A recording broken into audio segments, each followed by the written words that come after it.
Right now, somewhere in the back of your mind, a conversation is happening. Maybe it's with your boss. Maybe it's with someone who hurt you years ago. Maybe it's with a version of yourself you've been arguing with since morning. You're saying things. They're responding. You're getting emotional. Your heart rate is rising. And none of it is real. No one is speaking. No one is in the room. There is no conversation. And yet, your brain treats it as if it's completely, absolutely happening. Welcome to one of the most fascinating, most deeply human things your brain does every single day, and almost no one talks about it. Today, on Brain Ritual, we're going to take a journey deep inside the human mind. We're going to explore why your brain stages entire conversations that never happen, what these fake dialogues reveal about your deepest fears and desires, and, most importantly, what they say about who you truly are. Because here's the truth that psychology has been uncovering for decades. The fake conversations you have in your head are not meaningless. They are one of the most revealing windows into your subconscious mind that exists. So settle in. This is going to be a long one. And I promise you, by the end of this video, you will never look at your own thoughts the same way again. Let's start at the beginning. What exactly is a fake conversation? Psychologists call them by many names. Imagined interactions, mental simulations, internal dialogues, rumination scripts. But in everyday life, you know exactly what they are. It's 2 a.m., you're lying in bed, and suddenly, you're rehearsing what you should have said to that person at work today. You're going over every word they said, every word you said, and crafting the perfect response, the one you wish had come to you in the moment. Or maybe it's the opposite. You're not reliving the past. You're rehearsing the future, tomorrow's difficult conversation, the argument that might happen, the apology you might receive. You're playing it out, scene by scene, in your mind. Or maybe it's something stranger. Maybe you're having a conversation with someone who is no longer in your life. A parent who passed away, a friend you lost touch with, an ex-lover. They aren't here, but in your mind, they speak. They respond. They push back. All of these are fake conversations. And all of them are completely normal. Here is what's remarkable. Research suggests that the average person spends somewhere between 30% and 50% of their waking mental life in some form of mind wandering. And a significant portion of that mind wandering involves imagined social interactions. Imagined conversations. Think about that. Nearly half of your mental life might be spent in scenarios that are not happening right now. Your brain is running a simulation. A social simulation, and it's doing it constantly, automatically, and with incredible emotional power. But why? Why does a brain, this extraordinary biological organ that evolved over millions of years, dedicate so much of its processing power to conversations that don't exist? The answer, as you're about to discover, is both beautiful and deeply revealing.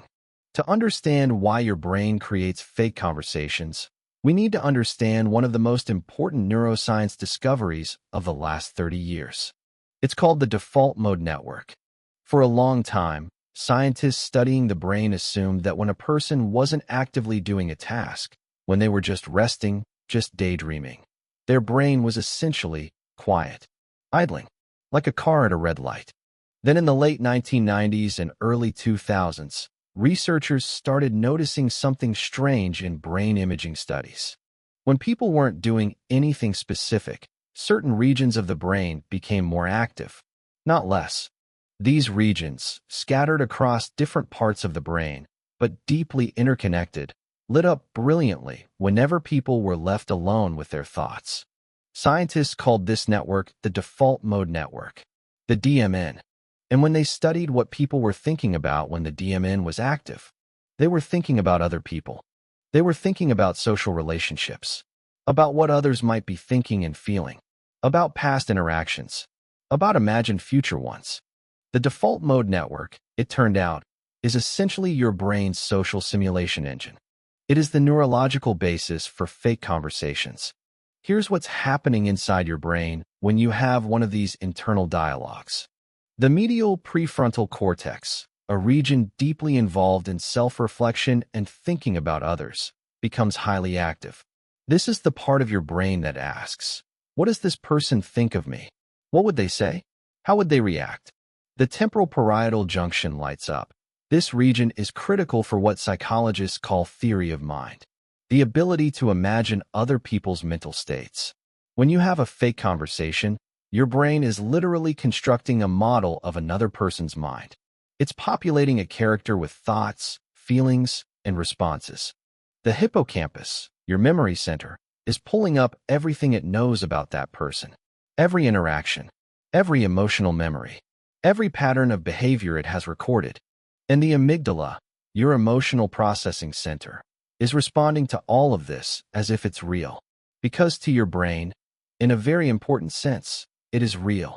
This is the key insight. Your brain does not distinguish clearly between an imagined social experience and a real one. When you imagine someone criticizing you harshly in a fake conversation, the emotional pain you feel is neurologically real. The stress hormones are real. The physiological response is real. When you imagine successfully standing up for yourself, delivering the perfect response, the satisfaction your brain registers is real. Your brain is running these simulations not as fiction, but as lived social experience. And now we have to ask, why would evolution design a brain that does this? Here is a question worth sitting with for a moment. If fake conversations consume so much mental energy, and if they sometimes cause us anxiety, sleeplessness, and distress, why hasn't evolution gotten rid of them? The answer is, because they are extraordinarily useful. Humans are, above all else, social creatures. Our survival as a species has always depended on our ability to navigate complex social relationships.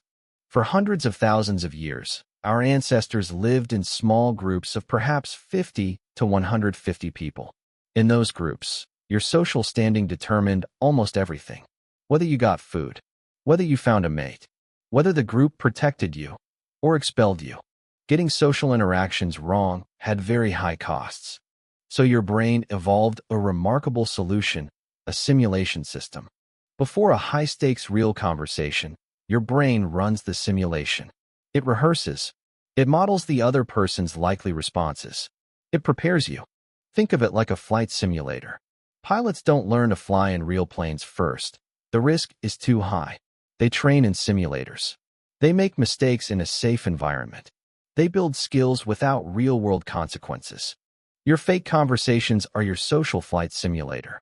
When you mentally rehearse a difficult conversation with your manager before it happens, you are running a social simulation. You're preparing your arguments. You're anticipating objections. You're regulating your emotional responses. This is called proactive coping in psychology. And research consistently shows that people who mentally rehearse difficult conversations tend to handle them better in real life. They're less emotionally reactive. They're clearer in their thinking. They achieve better outcomes. But evolution didn't only give us this simulation system for the future. It also gave it to us for the past. When you replay a past conversation, going over what happened, what was said, what it meant, your brain is doing something critically important. It's learning. It's asking what went wrong, what went right. What does this person's behavior tell me about their intentions? How should I calibrate my understanding of this relationship? This is called social learning. And it's one of the primary ways humans update their mental models of the people around them. So at its core, fake conversations serve two evolutionary purposes: preparation for the future and learning from the past. The problem, and this is where things get psychologically interesting, is that this same system can go wrong. It can get stuck. It can stop serving us and start harming us. And the way it goes wrong tells us something profound about who we are. Have you ever had a fake conversation that you couldn't stop? Not one that felt productive. Not one that was helping you prepare or learn. But one that just kept going, kept looping. The same argument over and over. The same person saying the same hurtful things. The same unresolved pain playing on repeat. This is called rumination. And psychologists have found that rumination is one of the most powerful predictors of depression and anxiety in existence. Here's what happens. Your brain's simulation system is designed to run scenarios until it finds a resolution. Until it can say, I understand this. I know how to handle this. I am prepared. But some situations don't resolve. Some wounds don't heal quickly. Some relationships don't give us the closure we need. Some injustices don't get corrected. Some apologies never come. And when the simulation system can't find resolution, it keeps running. It keeps replaying the scenario, searching for an answer that isn't there. It's like a search engine that can't find the result you're looking for, so it just keeps generating more and more variations of the same search, going deeper and deeper into its own internal loops. And here's the cruel psychological twist. The more emotionally significant the situation is to you, the more it involves your core sense of identity, worth, or safety, the more powerfully the rumination system activates. If someone criticized your intelligence and your sense of self is tied to being smart, your brain will not let that go easily. It will replay that conversation dozens, hundreds of times, searching for a way to reassert your sense of who you are. If someone betrayed your trust, and trust is central to your worldview, your brain will run and rerun that simulation, trying to make sense of the betrayal, looking for warning signs it missed, building defenses against future pain. This is why the fake conversations we have tend to be about the things that matter most to us. They are concentrated, intense expressions of our deepest psychological needs and wounds. Now let's go deeper. Because psychologists have identified several specific types of fake conversations, and each one reveals something very different about the person having it. The first type is the argument you wish you'd won. You know this one. Something happened. An argument, a confrontation, a moment where someone challenged or dismissed you, and you didn't have the words in the moment. Maybe you froze. Maybe you backed down. And now, hours or days later, you're having the conversation again. This time, with perfect clarity. This time, with all the right things to say. In French, they have a perfect phrase for this. L'esprit de l'escalier, the spirit of the staircase. The brilliant comeback you think of as you're walking down the stairs to leave.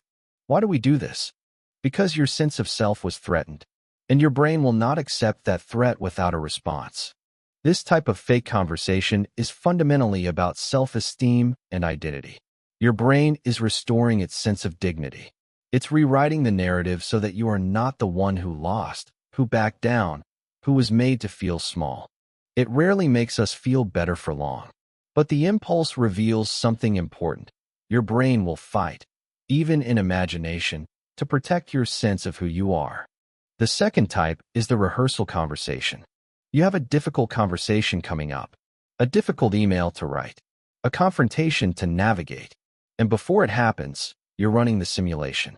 This, as we've discussed, is adaptive and healthy when done well. But it can turn unhealthy when it becomes catastrophizing, when your brain keeps generating the worst possible outcomes. The conversation goes wrong in every version. The person reacts badly every time. You fail in every simulation. When this happens, what it usually reveals is anxiety. More specifically, it reveals a core belief that something bad is going to happen, that you are not capable of handling it, that the world is fundamentally unsafe. These beliefs are almost always formed in childhood or in response to trauma, and they express themselves through the simulation system as an endless stream of disaster scenarios. The rehearsal conversation that always goes wrong is your brain telling you something important about your deepest fears. The third type is the conversation with someone who is gone. This might be the most emotionally profound type of all. You're talking to someone who has died, or someone who left your life, or someone who is estranged from you. And in your mind, the conversation is happening as if they are still here. Sometimes it's loving. Sometimes it's full of things you never got to say. Sometimes it's angry, the things you needed to express but never could. Psychologically, this type of fake conversation is deeply tied to grief and unresolved attachment. We are built for connection. The people who matter to us leave deep impressions in our neural architecture. The patterns of interaction, the call and response, the give and take, become wired into our brains through years of relationship. When those people are gone, the patterns don't disappear. They keep generating responses, keep anticipating replies that will never come. This is not madness. This is love persisting beyond loss. And it serves an important function. These imagined conversations are a form of continuing bonds, a healthy psychological process by which we maintain our relationship with lost loved ones in an internal way, keeping their memory, their values, and their presence alive within us. The fourth type is the self-critical monologue disguised as a conversation. This is perhaps the most common and the least recognized. It masquerades as a conversation with another person. But when you look closely, you realize that the other person in this fake conversation is simply voicing your own worst beliefs about yourself. The parent who tells you that you're not good enough. The partner who confirms your fear of being unlovable. The boss who agrees that you're a fraud. These characters are not really other people. They are externalized voices of your inner critic.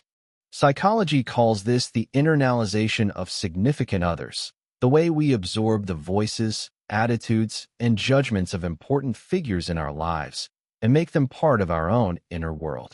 When your fake conversations repeatedly feature someone putting you down, dismissing you, or rejecting you, it's time to ask a difficult question. Whose voice is that, really? Now I want to take us somewhere deeper, beyond the neuroscience, beyond the psychology, into the philosophical territory that these fake conversations open up. Because here is a question that might make you deeply uncomfortable.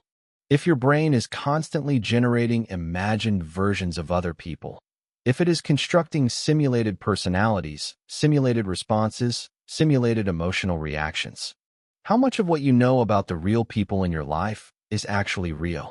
Think about it. When you have a fake conversation with your mother, your boss, your closest friend, the version of them that appears in your simulation is built entirely from your own perception, your own memories, your own interpretations, your own fears and projections. It is not them. It is your mental model of them. And here's the unsettling truth. The real conversations you have with real people are also filtered through that same mental model. Your brain is always, to some degree, talking to a simulation, an internal representation, not the raw, unfiltered person themselves. This is a concept that goes back centuries in philosophy. Immanuel Kant argued that we never perceive reality directly, only our mental representation of it. We live inside our own cognitive models. The philosopher Martin Buber distinguished between two types of relationship: the I-it relationship, where we treat others as objects, as characters in our story, and the I-thou relationship, where we truly encounter another person as a full, irreducible, independent being. Most of our mental life, including most of our fake conversations, is I-it. We are relating to our model of a person, not the person themselves. True I-thou moments, moments of genuine encounter with another human being, in all their complexity and unpredictability, are rarer and more precious. The fake conversations in your head are, in a sense, the shadow theater of your inner world. They are you, talking to your own projections. And that is not necessarily a problem. As we've discussed, this projection system serves vital functions. But awareness matters. When you know that the angry person in your head is your simulation, not the real person, you gain a kind of freedom. You can ask, is this really what they think? Is this really what they would say? Or is this what I fear they think? That question is the beginning of psychological liberation. Let's go one level deeper into something that I think is the most profound insight psychology offers about fake conversations. The voices you hear in your internal dialogues are not random. They are specific. They tend to be the same voices, playing the same roles, in conversation after conversation. And those voices were assigned their roles very early in your life. Attachment theory, first developed by psychologist John Bowlby and extensively researched ever since, tells us that the earliest relationships in our lives, particularly with our caregivers, form a fundamental template for all future relationships. These early relationships don't just shape how we behave. They shape the internal models we carry. A child who grows up with a loving, secure, responsive caregiver internalizes something like, I am worthy of love. Others can be trusted. The world is basically safe. When I reach out, I will be met. A child who grows up with an inconsistent, unavailable, or critical caregiver internalizes something like, I am not sure if I deserve love. Others are unpredictable. I must be vigilant. I might be abandoned. These internalized models, called internal working models, become the scripts for your fake conversations. The caregiving voice you internalized becomes the parental figure in your inner theater. The early attachment pattern, secure, anxious, avoidant, or disorganized, shapes the emotional tone of your internal dialogues. If you find that your fake conversations are often tense, adversarial, critical, or filled with rejection, it is worth asking where those patterns came from. Not to blame your parents or your past, but to understand the script your brain is running.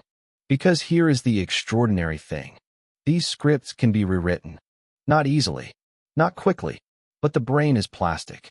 Neural patterns can change. The voices in your head are not permanent fixtures. They are learned patterns, and learned patterns can be unlearned, or at least can be witnessed with enough compassion that they lose their grip. This is, in a very real sense, what therapy does, what mindfulness does, what good relationships do.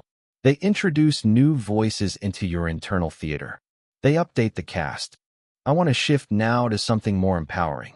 Because everything we've explored about fake conversations, the neuroscience, the evolutionary origins, the psychological patterns, points toward a single, powerful truth.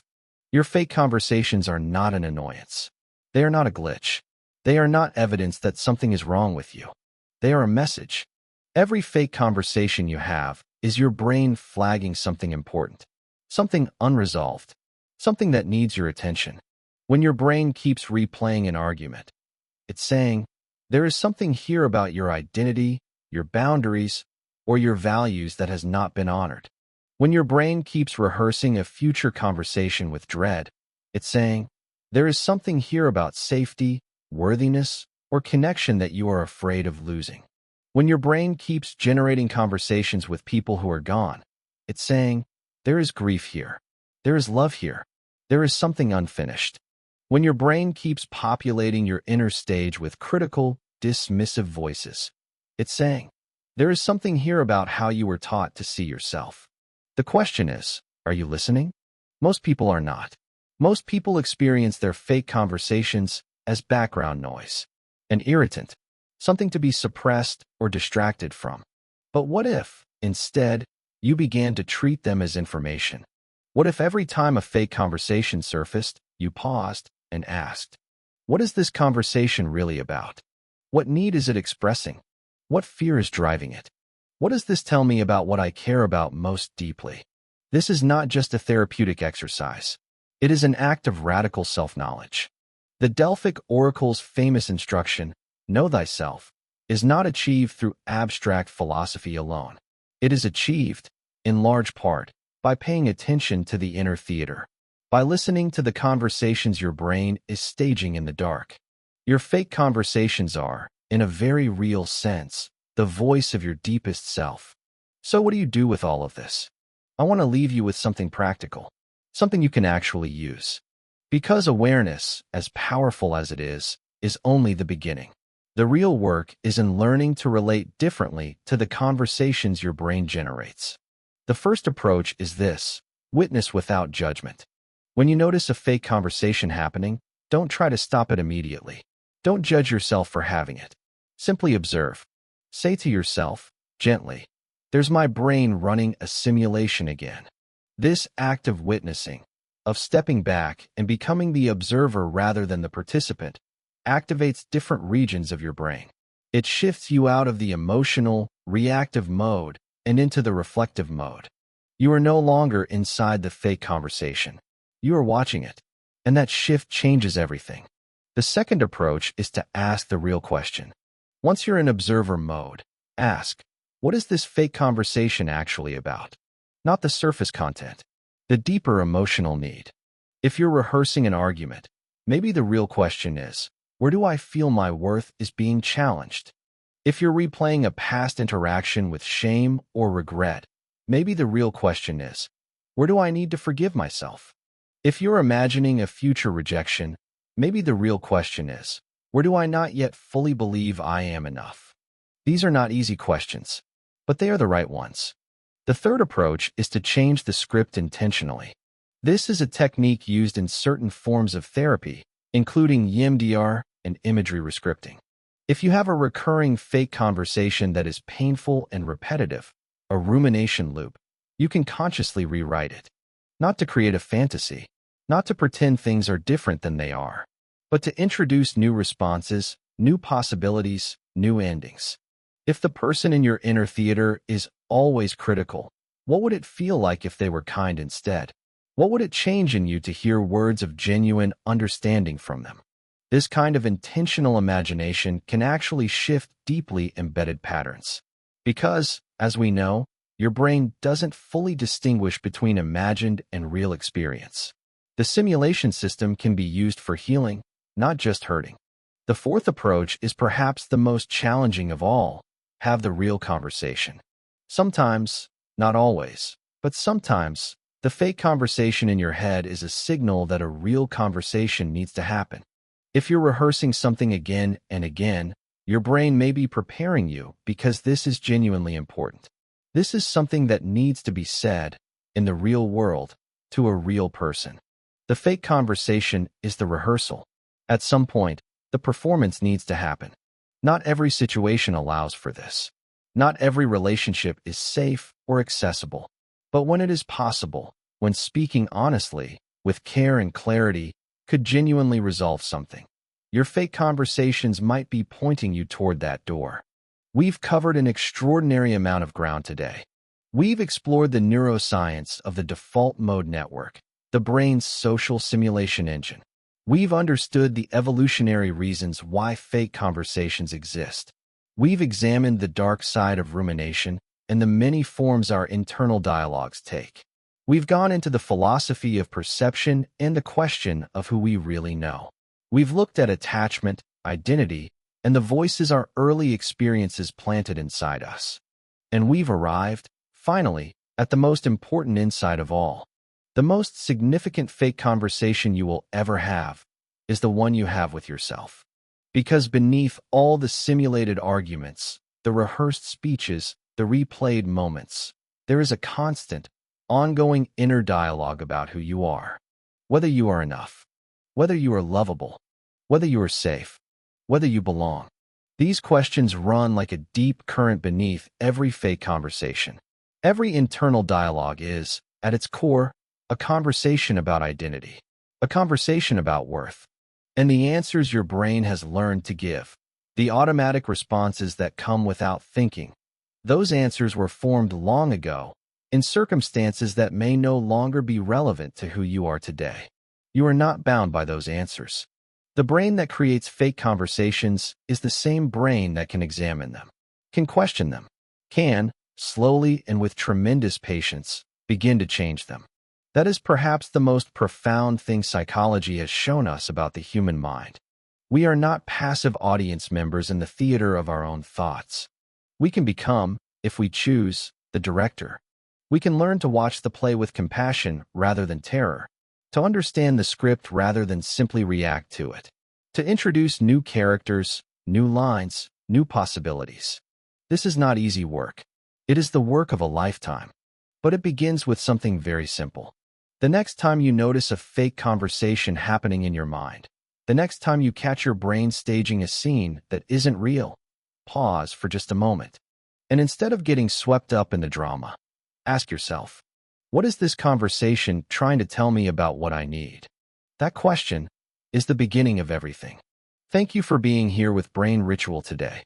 If this journey into the depths of the human mind moved something in you, if it made you think or feel or see yourself a little differently, then this video did exactly what it was meant to do.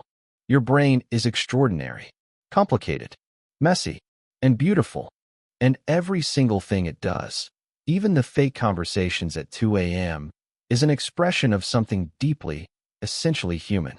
Take care of your mind, and I'll see you in the next one.